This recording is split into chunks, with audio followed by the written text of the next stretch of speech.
Hey everyone, welcome back. If you're new to the channel, I'm Lee. And I'm GC. And today we're actually doing a deep dive on one of our favorite movies, Brainscan. Well, I don't know about one of our favorites, but we definitely like it. Let's see if it focuses. Yeah, Yeah, there it is. it's a little bumpy. Yeah. But yeah, this movie, 1994, it came out. Do you have any history with the movie? Dude, actually, I remember watching this on VHS back in... This was in 2003, if I'm not mistaken. When DVDs were out already, but it probably wasn't on DVD yet. No, I don't remember seeing it. I remember going to the video store down the street, getting the VHS, and man, it was such an experience. Especially, back then, like with the whole tech boom happening, and seeing this kid with a computer and all that, and I'm kind of like relating to it. It was very exciting. But I'm not gonna jump ahead. Yeah, man. Like it's just I loved it. What about you? For me, it goes back to probably the year it came out. I didn't see it in the theaters, but I remember my sister going to see it with her friends, and she didn't take me around that time. I was still, because in '94, yeah, I was still in elementary, but I did see it also on VHS. We rented it. I think I saw it with my cousin, and yeah, I've always had a thing for I've always liked it. I remember like Edward Furlong was really big at that time. He had just come off Terminator 2. Yeah. And he had done Pet Sematary too, which I also saw around that time. Yeah. And yeah, that's basically my history with it. I started then, and I've had it on DVD, and now Shout Factory has the Blu-ray out, which is really good. It looks good, and it has some good features in it. So. Oh, absolutely! And funny enough, we actually watched the movie. I rewatched it today because I wanted to make sure to be fresh and just remember all the tidbits and stuff. And Lee rewatched it last night. Yeah. Because we wanted to, get the good info for you guys. And and to let you know that if you're watching the video, hopefully you've seen the movie. But if you haven't seen the movie, just in case, stop here, go watch it, because it's going to be a spoiler. We're going to talk about the whole plot. Oh, yeah. We are going to talk about spoilers. So we don't want you to be mad at us later. Like, you didn't warn us. Yeah, this movie's been out for 20 plus years and you ruined it for me. 30th anniversary, actually, 94. So damn. Dude, that's 30 crazy. years, man. Now it's making me feel old. Well, you are, yeah. He's old. Yeah, no, this one's awesome. And man, where to begin, dude? I mean, well, let's start with the fact that, we're talking Edward Furlong, and it also has Frank Langella in it. Yeah. And he's been in a bunch of stuff. And he plays the detective. But before we get to the detective, the movie I like the way the movie opens. It sets the atmosphere of even like, because the town looks kind of empty. Yeah. And like you see the wind blowing, and it's playing the score. And it kind of has like a loneliness to it, which the main character, Michael, has. Yeah. He's alone. And well, it opens with him having a nightmare, right? Dude, yeah. And like what you said about like the loneliness of the film, like the atmosphere, that's a key takeaway for me, like the atmosphere that they created. I mean, throughout the film, you'll notice even in his house, it's kind of foggy. Yeah. Like you'll notice if like in the rewatch, I saw his living room, it's foggy. The room, it's like, or I guess like a fog type, like mistiness to it. And it's just the entire movie is like that. And I thought that was really cool the way they did that. It's kind of almost like a dreamy type sequence. Yeah, because we kind of feel like, is he in the video game the whole movie, right? Even because we were talking about this before we started recording, how if you look at the opening shot when it says the name of the movie, Brainscan, the dog comes out. Yeah. And I did notice yesterday, I hadn't noticed this before, was that I think he already had the foot in his mouth. And so, it opening, he walks with a foot in his mouth. If you haven't seen the movie yet because it just started, you don't even think about it. But we'll get into that later.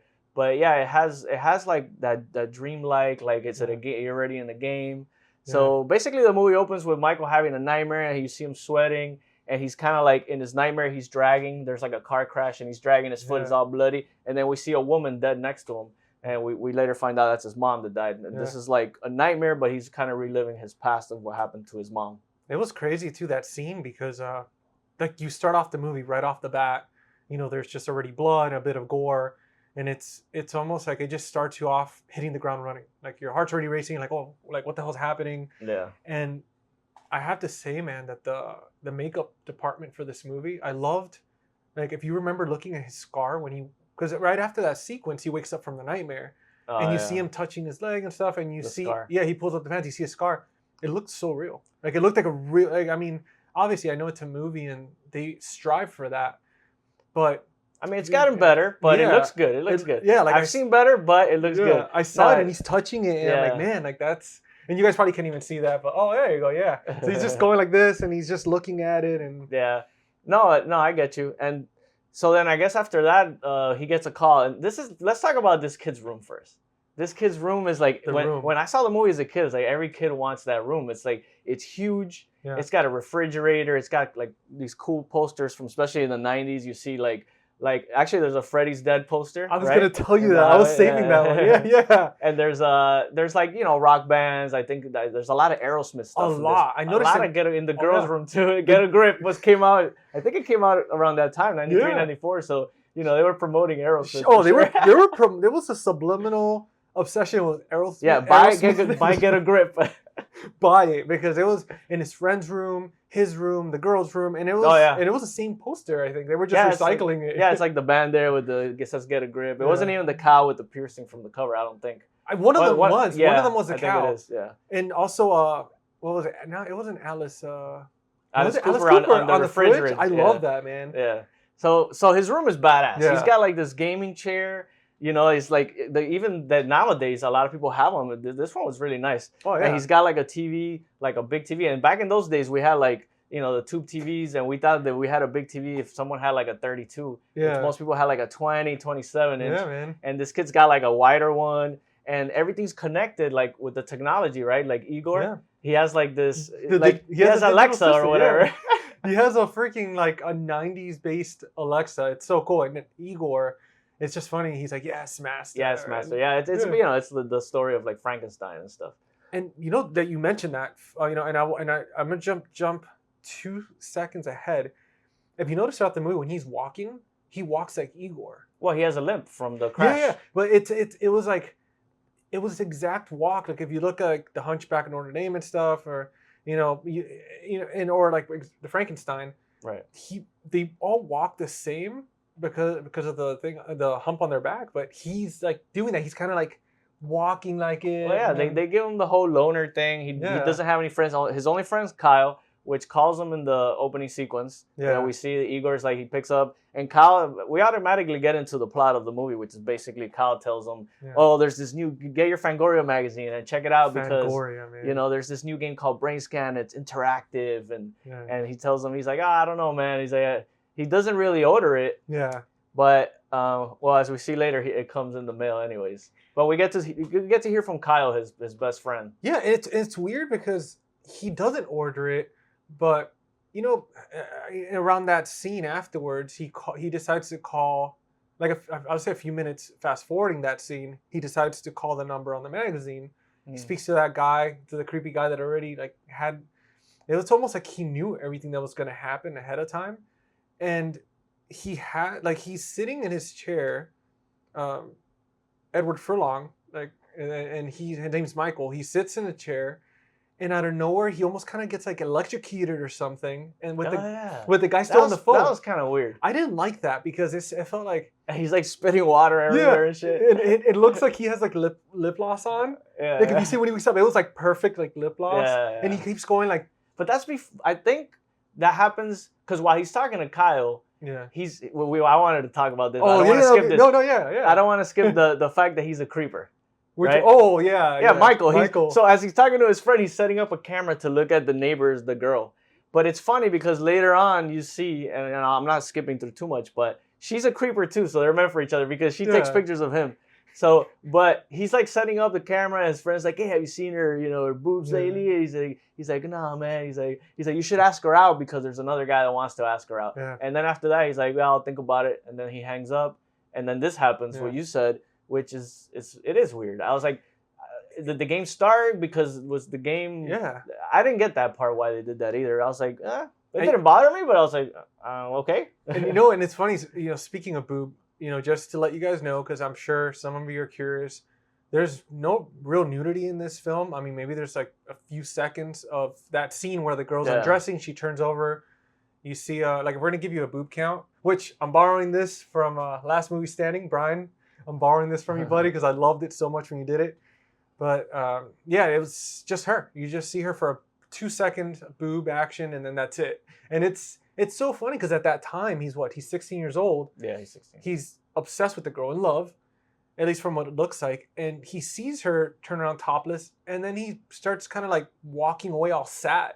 Like he sees her topless, and you see him so sad, and his buddy's asking when you like. Yeah, because he goes to his TV to watch her on the TV, so he's not like creeping there. He put the camera as a creep, but then he goes to his TV to watch it, and yeah, he does look kind of bummed out. Yeah. And then that's when I kind of started to wonder, well, his mom's dead, right? Yeah. And then is that when we hear the message also from his dad, or no? I think that's later in the movie. I think that's a few minutes later. It might be. Oh no, yeah. What happens after this? It jumps to him going to school, and they're all watching a horror movie, and we find out that he's in a horror club. Yeah.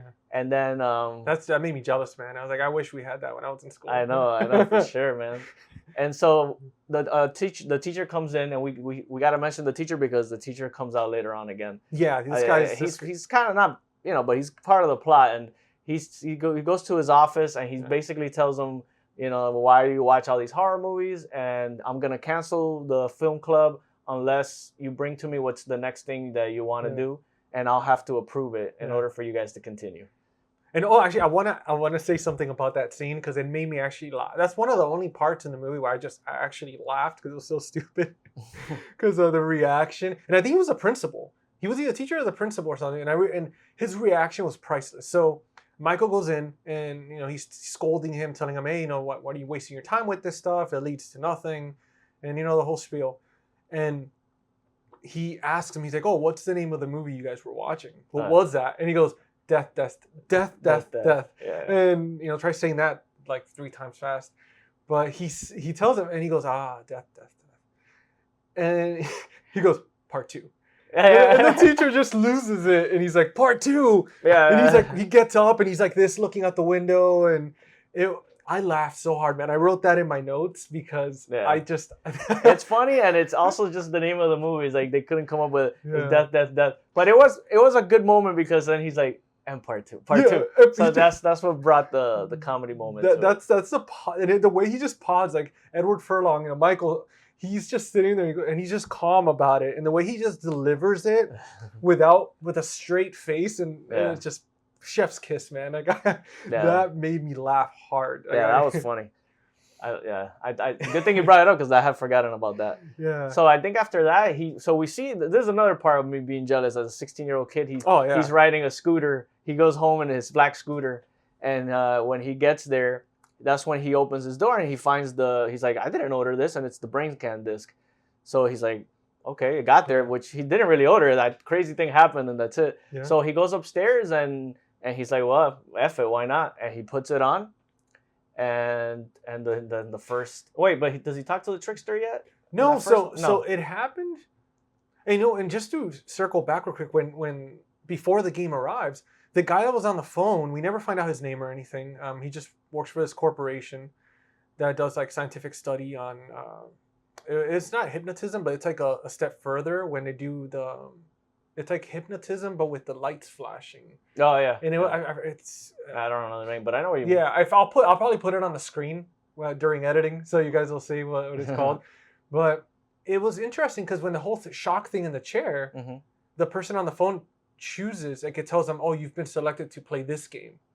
Right, they know the story of what they want to tell for him. Yeah, from him sitting in his chair, which was weird because back then there was no technology in sight for that. Right. But then fast forwarding out, he a few days later goes by, he receives a game, and he pops it in, and it's interesting because he doesn't speak to the trickster just yet. I think it's during the second disc. Yeah, because just to let you guys know, there's 4 discs. Yeah, he's got to do 4. 4 of them, and that's when it happens where the first one, the whole thing, he goes and he's like, you don't see him at all. You just kind of, it's almost like an avatar, but it's like a first person. Yeah, first person. Right, and so he goes and the trickster is the one talking, narrating the whole thing. Yeah. And he's like, oh, pick a weapon, and he picks the knife. So he goes to this guy's house, he picks the knife, and he goes into the room, the guy's sleeping, and he's like, all right, do it. And he starts stabbing him in the back. Yeah. And then he leaves the knife there, and the guy's up, and he's just going like crazy. And then when the guy finally dies, he goes, what does he say? Take a souvenir. Souvenir, something like that. So he cuts the foot off. And when you see like the snake tattoo on the foot too. Yeah. So he cuts the foot off, and as he's cutting the foot off, the guy wakes up and he just hits him, boom, and I guess now he's dead. Yeah. And he takes the foot, and that's it, right? Then he wakes up. Yeah, he wakes up all sweaty, Sweaty, drinks. He walks He to the drinks like warm milk or something. He goes up to I think because he does that twice in the movie, which was interesting. Like they're really trying to market healthy bones, guys. I mean, he does that when he wakes up, and it's wasn't it? Man, and I feel bad because I watched it today, but we've been prepping, guys, so we've been watching a bunch of. Yeah, there's gonna be things we're gonna miss, which in a way is good because if we go through every single thing of every scene of the movie, it's gonna be a long video. So we're trying to cut it. There's definitely scenes we're gonna miss, like everybody else does. But we're basically getting most of it. Yeah. So, but anyways, he wakes up all sweaty, and instead of drinking water, he just chugs the milk, and there's like milk coming down his freaking face and stuff, and there's a party going on next door. Yeah, the girl. The girl's throwing a party. The girl he likes, and Kimberly. And he wakes up so like, oh man, that felt so real. He feels good about himself that he's like, F this party, and he's like playing music loud. And he goes, "What do you think about that?" And nobody cares, but he's all like excited about that. Edward Furlong, I have to say, in this movie, maybe like 75% of the movie is just him screaming. Did you notice that he was just screaming all the time? He does scream a lot. Yeah, he's pretty hysterical. And I like him in the '90s and stuff, but he's never been like a strong actor. I don't think he's that great. He was good playing like the moody kid, like the troubled and stuff. Yeah, he did that with this one, with even in Terminator and Pet Sematary. But then he did try a couple of different things with like Detroit Rock City with comedy and Pecker and all that other movies. But yeah, for the most part, he was always like the angsty teen and stuff. And what's funny about that scene? I mean, one theme in this movie that I love as well, besides the atmosphere, is the music. I didn't tell you this. I was waiting for this to tell you in this video. I ordered the soundtrack on Amazon used for like $4.99, and I couldn't believe I found the soundtrack because the music, dude, it's cool, man. And you're not gonna believe me, but I'll show you my search history. I was looking for it last night on eBay.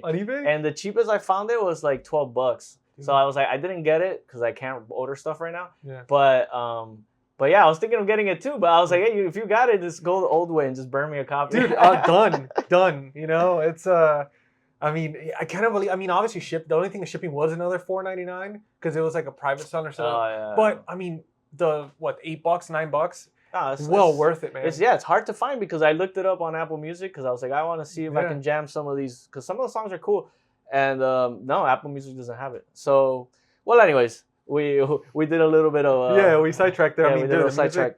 But so after this, the next day he goes to Kim's house, and he asks for her, and the parents are like, oh, he's waiting for her to come downstairs, and that's when on the news you see that somebody died for real, and it's that guy that he killed the night before. Yeah. So he books it out of there. He doesn't even stay.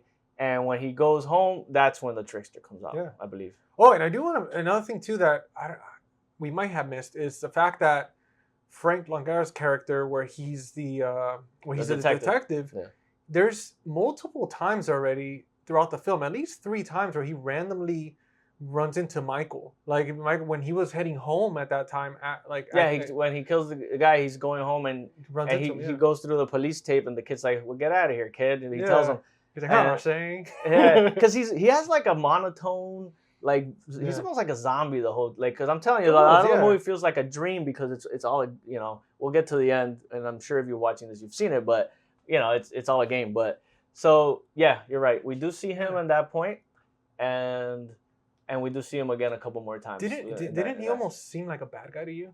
Kind of like in the beginning where he's so like the camera would always pan to his face and to his eyes, but he's always so I think scolding. it was more to show his and he doesn't trust this kid. He's like his suspicion basically is what I thought it was mostly, but no, I do remember that, and just moving forward, I guess after that.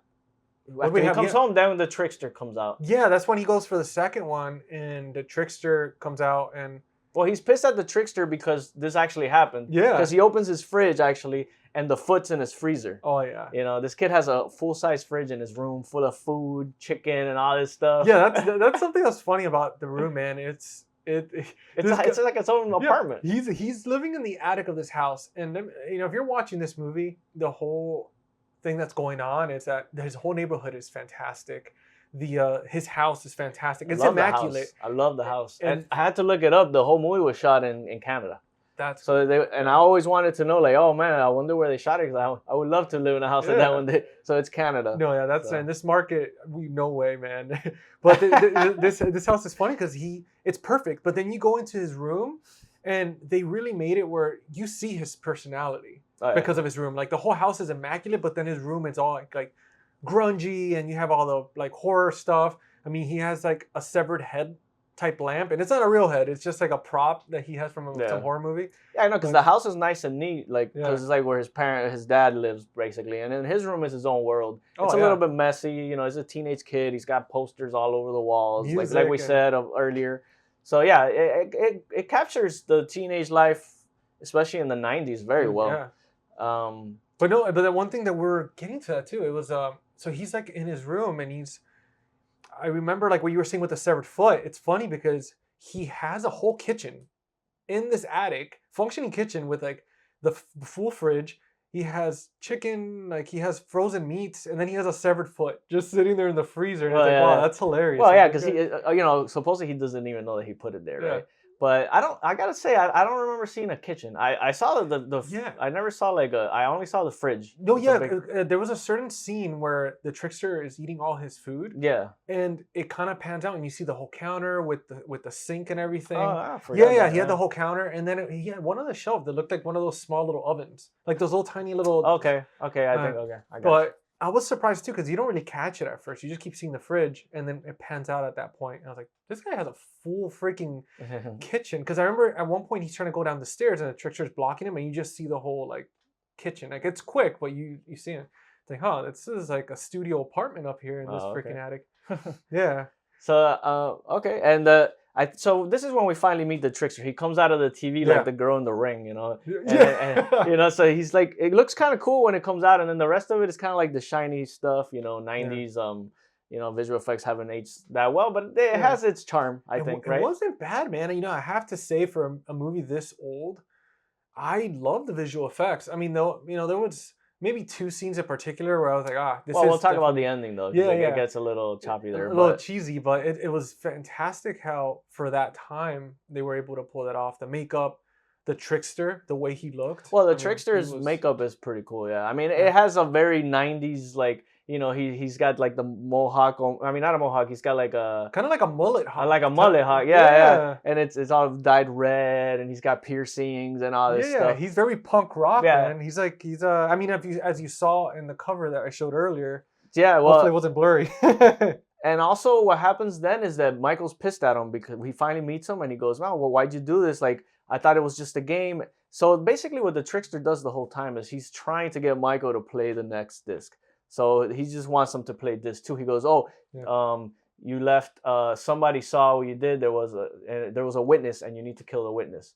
So Michael decides to play the second disc, and we don't see anything on the second. Like in the first one, we follow him to kill that guy, but in the second one, basically he puts on to play the second disc, and then he just wakes up, and he's all like sweaty again and stuff. But we don't know what happened. Yeah, it was interesting that they decided to skip that part, but. I mean, maybe it could have been just for the length of the film too. Yeah, I thought it was all right because it's not like I think the reason that they skipped it was so that we could be surprised that the person that he killed, because even he doesn't remember doing it. Yeah. He ends up killing his friend Kyle. Yeah. So when he has to go and on this, I'm already getting ahead, but I was gonna say in this 3 is when he has to go to do the footprint thing. Yeah, no, and it's interesting because the way he finds out he killed Kyle, because I think he opens a freezer again. After the game, and his chains there, and Kyle has like this little chain that he wears, and he calls Kyle right after, and he's just screaming, "Kyle, wake up!" Or no, not wake up, but he was saying something like, "Wait, pick up, man! You know, Kyle, are you there?" And that's where the detective, once again, Frank, he's just he's there, pissed off. He's just so serious and trying to figure out who it is. I think the only thing we skipped right before that was, Kim comes over to give him his homework. Yeah. Yeah, she gives him his homework. And we missed the argument. And that's where this 2 comes. Yeah. We see that she's like, "Oh, I got you your mail too," and that's where we get this too. But I mean, we're gonna miss a couple of things that are, it's fine. But what'd you say? No, they got into the little argument. So the whole first half of the movie is Kyle just harassing Michael about playing the game. And, yeah, he wants the game. He's like, dude, when are you gonna let me borrow the game? He's like, no, I want to play it a couple more times before I let you borrow it. Yeah, and then Michael at that point, he's like, hey man, because Kyle goes to his house and he's just banging on the door. He's like, hey man, like let me play the game. And that's where Michael's like, dude, like no, like cut it off pretty much. And they kind of get into this argument, and there's no longer. They had this whole little catchphrase where was it best friends, buddies forever. Buddies forever. Buddies forever, buddies forever. And at that point, it wasn't buddies forever. It was just freaking Kyle flicking him off, the double flick off, and and then he ends up killing him for that. Then he pretty much, and all of a sudden he's dead. And then the girl comes over, and it's surprising that he got away with staying home for so long. This kid stays home for a whole week at 16 years old. And nobody questioned it. He's like, oh yeah, I just had mono. I'm just sick. And the detective, everybody's like, okay. Well, he says he has mono, and this is when Kim comes over. But then also the detective comes to the house, and they both go inside and they question him a little bit. And that's when he's kind of like, you kind of see his character like that. And then when they walk out, he goes like, oh, something's going on with this kid because there's his fireplace has like clothing that was burned and stuff, which Michael had just burned it like a few hours before. Yeah. But yeah, that's the second time that he interrogates. Well, he sees him. Dude, that was good detective work. Like I didn't even catch them stare. I don't even think I saw the fireplace in the shot. I saw him looking at it this time because I've seen it enough that I saw him like his eyes going to it this time around. So he does do that. Dude, and one thing too, because I had my notes open here, guys. If you saw me looking down, one thing that I want to give props of this movie is the actor that plays Trickster, T. Ryder Smith. This guy, I was watching behind the scenes of making, and you're watching the interview too. We talked about earlier. Yeah. This is his first Hollywood movie. Like normally he does like stage. Yeah, he's a stage actor. He does like Shakespeare and stuff like that. The fact that this movie, one of the scenes when Trickster comes out in the beginning, and he starts playing like his own rock CD. That's Primus, I believe. Yeah, Primus. Yeah, that's Primus. And when he recorded that scene, he had pulled his back. Yeah, like a few hours prior, and he did that scene because he even hangs from the thing and everything, which was improv. He improv hanging onto the beam, not the beam. That'd be weird. But he was talking about how he just saw it there and he wondered. He's like, I wonder if it holds my weight. And he just did it, and the director's like, love it, cut, done. Yeah. But he did for his first movie. I mean, it was phenomenal. Like I loved his acting, man. Yeah, I think he's, in my opinion, probably the stand. Usually when you watch a movie, there's always that standout character or actor. Yeah. And he's the standout because, like Frank Langella, he's not bad in it, but like I said, I guess they told him to play very monotone, and he's very like one-dimensional. Like the serious. And this guy, well, he got the juicier part with the Trickster. He gets to mess around, with Michael and stuff. So he's definitely the standout. But he was good. He was good. I didn't check on IMDb what his other credits are as far as after this.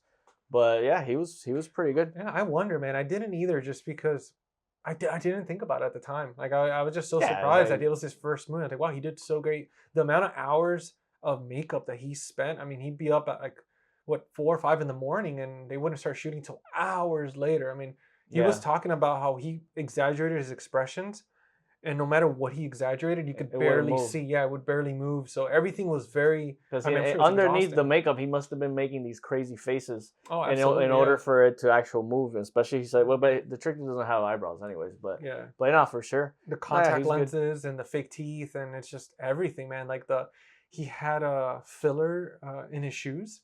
So to make him taller and stuff. So it's like this guy's doing. That's what I gotta wear when I stand next to this guy. So anyway, so what happens next? Where were we? I'm looking down also because I'm looking at my notes. But where we're talking about you were talking about the Trickster. He comes out and. So yeah, but at this point at this point he comes back. This is when the Trickster comes back and tries to get him to play this 3. Yeah. And this is where Michael goes downstairs to talk to the cops, who I just told you about. And when he goes back up, that's when the Trickster's like eating this whole chicken. Yeah. And it's like, he's a super fake the way he's eating it. But then he looks, what I thought was kind of nasty. He has like this like. With the bananas and the hot dogs. Bananas, hot dogs. And he like puts a bunch of mustard and he eats it and it's like all over his face. And he really ate that too. That one he ate. The chicken was fake as hell. Yeah, but no, he probably would have died. Like, no, I know. But the chicken, he was like, oh yeah, look at me. It's like this full chicken. And so Michael's all pissed at him. And he goes, you don't know what reality is. And he cuts Michael and then he starts to drop all the blood. Yeah. And then when Michael goes like, there's nothing, but the blood's still there, and that turns into disc 3, which I thought looked really cool, all red, dude, with the brain on it. I love that. That was cool. And I love the effect of it too. Like Yeah, for it was back really- then, I thought it was cool. I was like, wow, okay, like man, like that really stood up a little bit, the test of time. Like the disc was awesome. I wish they It'd be would cool if you get the soundtrack and the disc is. They should Yeah. at least do the brain, Yeah. and if it's red, even better. I'm pretty sure it's gonna be the brain. Like It's got to be the It brain. has to be, because if they didn't do the movie with the brain and they didn't do the soundtrack, I think at that point they just missed. And hopefully, I mean, honestly, I don't want this movie on 4K. I do not want it on 4K. It's that honestly, on Blu-ray it looks really good. It was perfect on Blu-ray for me, and when I saw some clips in VHS, I loved it even more on VHS. Like Blu-ray, fantastic. I mean, the transfer was great, but I mean, I used to have it on DVD, and it looked pretty good, but not as Yeah. good as this. I mean, Yeah. obviously they always get better and better. But I see what you're saying, but the problem with VHS is that it's always full screen. It And is, you're not yeah. getting the full Yeah. movie. You're getting like that zoomed in Yeah. cut. No, yeah, I would say I guess DVD then for sure, because I'm pretty sure on the DVD, if we were to put it side by side, you wouldn't see his contact outline, because in one particular scene, you actually see the contact outline. Yeah, but look that's at the nowadays Blu-ray. you always see that now. Yeah, like- you like, think so? Like For the most part, yeah. if it's someone wearing a contacts and stuff, unless it's Yeah. like Avatar, which everything is the whole thing is fake. So, Yeah. but I still usually see the contacts. I Damn. think it's kind of real. Well, I was gonna say it's realistic that people wear contacts because like you know Yeah. my wife wears contacts. I can see it. I can see. Yeah. But you know when he's playing a character, he's like this like demon guy. Obviously, they're not supposed to be contacts. Those are supposed to be his eyes. But Yeah.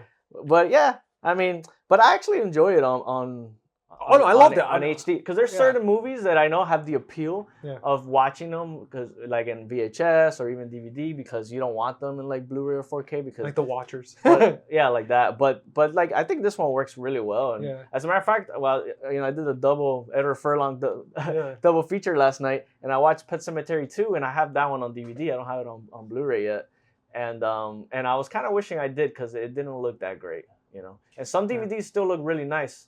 But I think that one would benefit from an HD. Well, I think Shout Factory actually released it. But anyways, we're going all over the place. Oh no, is it? Yeah, it Let's- is Shout. Yeah. Yeah, this one's Shout. So, okay, so he gives him the third disc, and then the Yeah. third disc, all he has to do is cover the clues. And when he goes to cover the clues, there's a cop by the window because all he has to do is go by and just take the dirt off for his footprints. And then, so when we see the cops like chasing him down, and then he kind of hides from him. And he goes to like this construction site, and there's all these bricks and stuff. And then out of nowhere, because I kind of left out the Frank Langella's character tells the local folks to help him find them as vigilantes, and he tells them, "Oh, don't use your guns or I'll arrest you." Yeah, that's when he did the neighborhood watch. He was like, Neighborhood watch. he was pretty much. It was funny because I actually really liked that he was telling them. He's like, if I see a gun, like I'm gonna arrest you. But I knew it was like I thought back. I don't because I'm a huge Halloween fan. I was thinking I think it's Halloween 4 when they do the same thing. Really, they did that. Yeah, they're like, all the like I gotta they do all a look rewatch. for Michael Myers with guns, and they actually did it again in Halloween Kills, which is recent. So it's like, I need but a anyways, rewatch, man. so it's the same. Like in this one, like they have like just only like about less than 10 people that go after him. It was about 10, and it was interesting because in that scene you don't see anybody with a gun, No. but then they're looking. They have them in their trucks and shit. Yeah, they were hiding them, and then they're like looking for them and whatnot in the middle of the night. And it's interesting because one thing we did miss, like the dog from the beginning of the movie actually comes in. And it's important. We Yeah, missed and the dog. this is important because when he's trying to get rid of the foot, because at one point Trickster, in the beginning when he does the first kill, then the Trickster comes out and he's telling him, hey, you have to hide the evidence. You have to get rid of it, you know, or your little souvenir. So he goes into the middle of nowhere to dig and the to foot. like to this like trail and stuff, and he goes to bury the foot, and this freaking beautiful German Shepherd shows up out of nowhere, and that takes was the foot. Then he takes the foot from him, and he's there like pleading to the dog. He's like, if I ever ask you for that, this is the only favor I'm ever gonna ask you. He's talking to him like a person. He's like, please leave the foot there. The dog leaves the foot, runs off, and he's like, all right, thank God. Then the dog comes back with the owner. And he's hiding in the bushes, like just laying there. I don't know how the owner didn't see That's him. what I was thinking. I put it in my notes because well, now when we go back to where we left off, because he's like the dog leaves him, but the owner's like he doesn't see him. I'm like he's right there. Like how can he hide? There's not that many bushes. Yeah, you're the second person that tells me the same thing. The three of us already were like, how do you not see this kid just laying there, especially with the dog in there sniffing him, licking his face? Yeah, I think they should have done something different with it. I guess in that area, it's kind of like, but I mean, you forgive it for sure, but so that's it after that, right? After that, then it was fast forward to the construction site in the middle of the night. There, pitchforks and not real pitchforks, but that's what the scene, plays out to be. They're all with guns, and we're gonna find the murderer.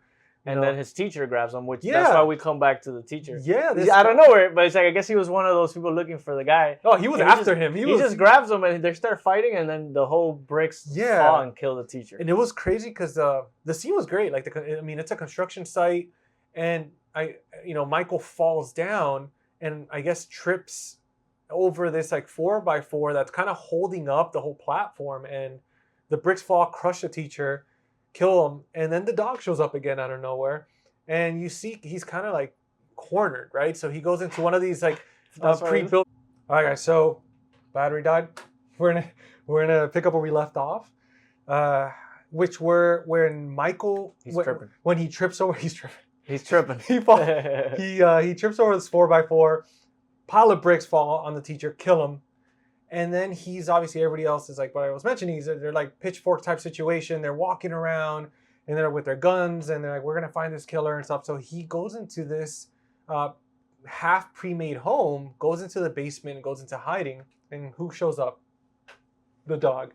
This freaking German Shepherd shows up once again, like trying to lead them to him, goes downstairs into the basement, like starts sniffing him again, licking his face.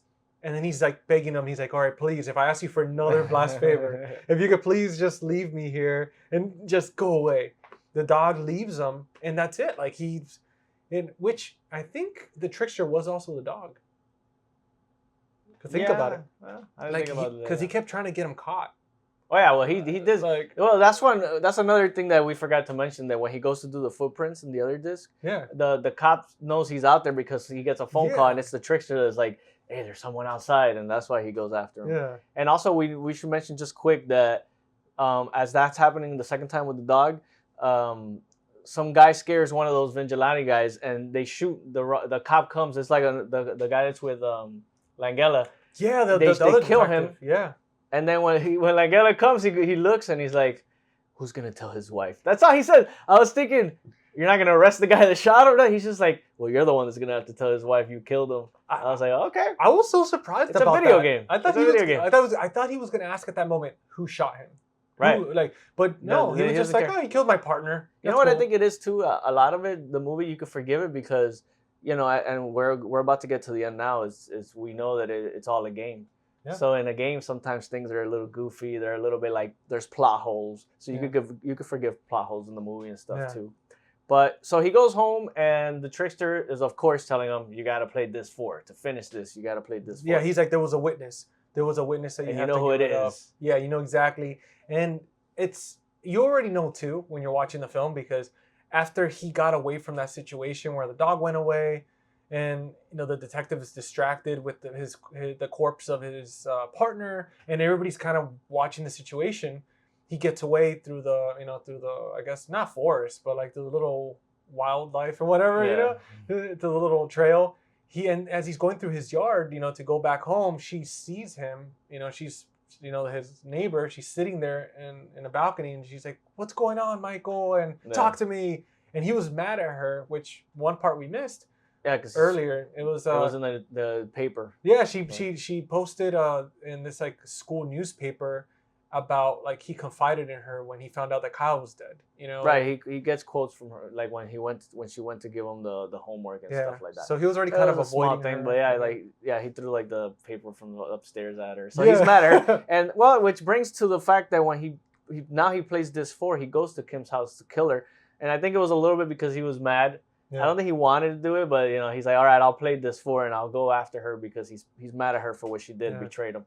So when he goes into her bedroom to kill her, so that's what it was. And what's interesting is that in the beginning, like when he grabs the scissors and he's just going in there, I was like, maybe he doesn't have as much control anymore, or he realized there really was a game.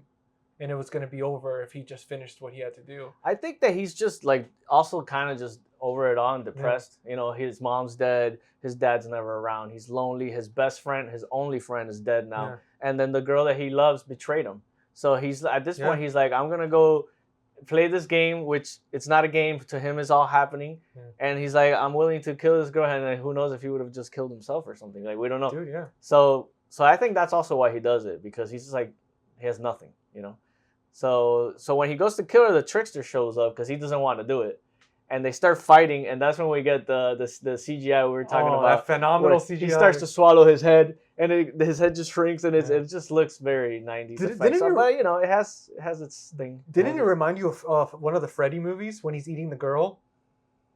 Remember? Oh no! I mean, it was really good because it's the snake and it's animatronic, so that looks real to this day. Yeah, but this is more like computer. But I know what you mean. Yeah. It was like when he started doing that, I was like, he had a poster of Nightmare on Elm Street. Yeah. And then this is happening, and I was like, somebody was a fan. Oh because for sure. They put it there visibly. Yeah. And also, Freddy's Dead came out like in like 91, so the movie wasn't really that old when this one came out. They were probably shooting this one in like 93, so.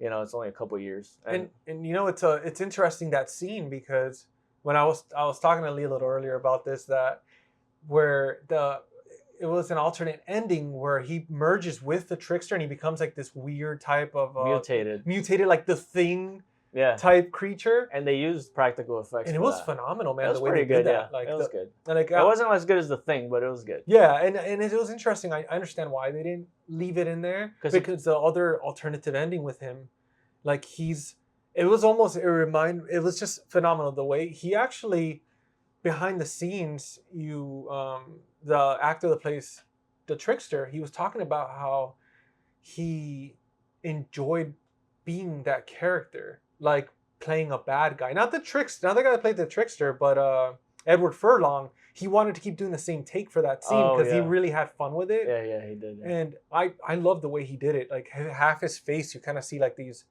almost like bruises, purple veins type situation. He's got the contacts on. He's got the contacts, and just the way he pulled that off, I was like, I'm glad they went with that simple kind of the beast and the human is still inside type situation. Yeah, and it shows more of his. He could speak, obviously, because the other one he couldn't even talk. You couldn't even recognize. Yeah, it was weird. Yeah, it didn't work. It could have worked, but it looks like they needed more budget and stuff. But so basically, when he comes like that, out of nowhere, the detective comes into her room. He's there all of a sudden, and he shoots Michael.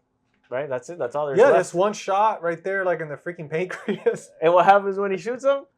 Michael wakes up from the first time he drank the milk. And then he wakes up like, what's going on? And then what do we get? We get Kyle calls him. Yeah. And he's like, Kyle, buddy, oh my God, I love you, man. Yeah. And then he goes downstairs. He's like, man, where you been? I love you. He's like, oh man, chill out. Like, you're gonna cut yourself with because he was like, you're gonna cut yourself with the merchandise because this thing was actually like sharp. Yeah. And, no, but you know what's funny about when he wakes up? It's the fact that he has like a TV dinner tray, and he just freaking. This guy's always like, I don't know about you, but if my place was always trash like that, I'd be pretty pissed. And this guy just wakes up, and this is the table, and he's just like, he trashes it even his more. Milk goes. He doesn't drink the milk for the third time. He just freaking launches it. Doesn't care. This glass of milk and. You know, probably like because he's like, you put me through hell. he's like like the guy from the movie The Room. He's like, you're breaking my heart. Yeah. Well, his acting was similar. But and so basically Michael's pissed, but also he's super relieved. So when Kyle comes, he's super happy, and then we cut to the final scene, which is kind of like a nice little throw to going back to the teacher telling him, you need to bring me anything you're gonna bring to the horror club. What does he bring him? He brings him the brain scan game. Yeah. And when he gives him the game, you see the trickster sitting down, like laughing at him, like saying, "Oh, I'm gonna get this guy now." And then basically, the movie ends with the same shot that it begins with. You see the dog running again and stuff with the foot in his mouth. And you know what was interesting too? It's the fact that because I remember that part, and I remember like at the end, like, and it's almost like it starts showing a little bit of credits. And music starts playing, and then after it breaks, and then the dog comes in, and you hear the trickster's voice. Yeah. But I remember Kyle when he comes down, like we're going backwards, maybe like 5 or 6 minutes. When he wakes up, and he's like, "Oh my God, Kyle's alive." Kyle tells him, he's like, "Hey, I'm glad you never got that game because there was some other guy. There was something on the news that it gave people seizures. I was like, Yeah. I was thinking that could probably give you seizures nowadays. 'Cause Yeah. it's like it's always blinking. And But I love the story, not the story, I guess, but the idea behind the game, because that technology is possible. I mean, hypnotism is possible. People do it in therapy but all even the time. now with like the Apple Vision and people are just like, Yeah, it's man. all there. And I mean, obviously, you're not really killing someone, but you know, it's all there. Like we're getting to that point for sure. But give me your final thoughts on it and give me your rating, because we're gonna be rating it like Letterboxd, so you know, up to 5 stars, which would be the best, and 1 star would be, you know, not so good or not good at all. I have to say, Final thoughts first, and then final ratings. thoughts. Yeah, then I'll do mine. Loved it. Loved the movie. I mean, to me, it aged well, and it's like a time capsule of our youth. Very much so. Because everything about it. It's very 90s in a good and bad way. You know, And I'm sure a lot of people that are not big fans of the 90s stuff might not like it. No, yeah, if you're, I mean, especially, I'm in my late 30s already, and you know, if you grew up, if you're like around our age, or maybe a few years younger, and you grew up around the 90s, early 2000s, this movie's for you, because the fact that even everybody's character, you don't see a cell phone in sight, which was phenomenal. And obviously we all carry them. I use it all the time, but there's no cell phone. Everybody's so polite. Even whenever he shows up to one of the crime scenes for like the 3 or 4 times. Well, it's Canada. Yeah, that's true. Yeah. But Michael was the cop's like, get out of here. And he's like, okay. And stuff happens and he's just so polite. Even with the best friend, it's such a innocence when he's like, buddies forever. And they're like, he's on his little scooter, the crush with the girl, the party too. Like you see the party, like there's like a tiny keg, the smallest keg I've ever seen, sitting there for so many people. Her friend, what she's wearing is so like out of like Clueless or something. Yeah, I mean, movies came out around the same time, so and it was so innocent, like the whole drinking the milk and the music, and it was just a time where it really encapsulated everything that I loved growing up. And the technology was stuff that I had. He Frankensteined his own, which is funny, like Frankenstein Igor. He Frankensteined his own monitor, his own TV, his own computer setup. And I used to do the same thing in high school, man. Like I would scrap pieces and get them together when they were throwing them out at school or just finding them on the side of the road. Yeah. And I love that. It reminded me a lot about it. And it was just the music. The music was phenomenal. I mean, yeah, that's my take. It made me happy. And I'll definitely, this is a movie that I would watch every year. I'll watch it once a year, pushing it maybe twice a year, depending the mood that I'm in. If I'm in one of those, like I want to watch some Edward Furlong type stuff, you know? That's not T2. Yeah, that's not T2 or Pet Sematary 2 or Pecker. But I love it, man. I love it. There's a reason why I bought it on Blu-ray, and I mean, I would own it on I would love to watch it again on VHS, because I've only seen it on VHS and Blu-ray. I've not seen it on DVD. I do not want to see it on 4K, because at that point it's just... Yeah. I gave away my DVD of it once I bought the Blu-ray. Oh. If not, I would have let you have it. I wish it would have came with the DVD at least, but I mean, I'm grateful with that perfect freaking transfer to me. With the sound, everything was fantastic. So what's your rating? I think I'm gonna do a 3.5. Just because of the emotion behind it and the fact that, I mean, the actor that played the trickster, it was so good, man. I mean, for his first time, and with the budget that they had and the actors that they had, I mean, with the kids and everything, it was a small cast. It really was. Oh yeah. It's a low budget. It's pretty low budget movie, so it's pretty much Edward Furlong running around yelling and being upset, drinking milk, and the trickster, hanging out with him. But yeah. Well, for me, I think, as we all know, the 90s were in a weird place, especially the from 90 to about 96 till Scream came out when it comes to horror. We all know that there was some really good stuff in there, but for the most part, I think a lot of people wouldn't say the 90s was the best for horror. I like a lot of it, you know. I mean, we'll get to it eventually, hopefully one day soon. One of my favorite horror movies of all time is 1992's Candyman. I love that movie so much. We're definitely going to do that. Yeah, we're going to do that. So, I mean, I do think some good stuff came out of the 90s, especially early 90s. And then we got the slashers back in the... But this movie is kind of in between. It's not really that much of a horror movie. It's more of like a thriller mixed with like an episode of the Twilight Zone type of thing, right? And nostalgia, like it's a bit of all three. And if you grew up with it like we did, we're gonna like it a lot more. I think if you're watching it with 2024 eyes, and you've never seen it and you're younger, you might find it kind of goofy. You might find a lot of the things kind of goofy, which you probably would for a lot of things from the 90s. And, and I know that they like the music and stuff like that. But overall, I personally like it a lot. I think that it's a fun movie. It has the trickster stands out. Yeah. The acting's not great, but it does its job. I love the locations. Love the locations. The house is awesome. His room is freaking awesome. Yeah. I like and the score that the dun dun dun dun dun that like it plays a little too much in the movie because I don't think they did that much music for it. Yeah. But it's a good score. It's a good theme. And so I was gonna give it 3.5. 2. Really? Yeah. Oh, dude. But I don't know. We should get the same rating. I was gonna say, I'll drop it to 3, but no, it's 3.5 for me also. Nice. I thought about it last night because. And that's a 7. No, okay. So I thought about it yesterday as I was, I rate all the movies on Letterboxd and on IMDb, and I had it at 3 on Letterboxd, and I switched it to 3.5 last night. So I figured, I'm gonna say they were saying so. Yeah. So we both, like I said, hopefully you guys enjoy it. Hopefully we helped remind you of this movie, that it exists, because I know there's a lot of great cult films out there. Is this a cult film yet? We don't know. Yeah. But we know that there's an audience for it, because especially if Shout Factory did a Blu-ray transfer of it and released it, I think it shows that there is an audience for it. Yeah. And there was enough people for sure. And I think if you're watching this, you clicked on it, you're like, oh, someone's talking about Brainscan. It's very rare. I know there's a few out there that have, but sometimes you want to hear about stuff that hasn't been talked about as much, and we're gonna get to all those other ones, but we're glad that we're able to talk about Brainscan this Halloween season, and we'll have a few more coming for you real soon. Yeah, absolutely. I mean, this movie is something that should not disappear in the void of movies that were created. Like people, it's a classic, at least in our eyes. As you see, 3.5. It's a rating, and it's definitely. I think for me, it's definitely a bit of a cult following. At least if you were born in the 90s. Actually, recently I was gonna tell you that I showed this movie to a 25-year-old that saw it, and they actually enjoyed it. They really enjoyed it, and that was like, wow, that's somebody that was already like, they grew up more in, like, they started watching movies in the past the early 2000s. Yeah, this person's wasn't even born when this came out. Yeah, because this is a 30-year-old movie, so it was.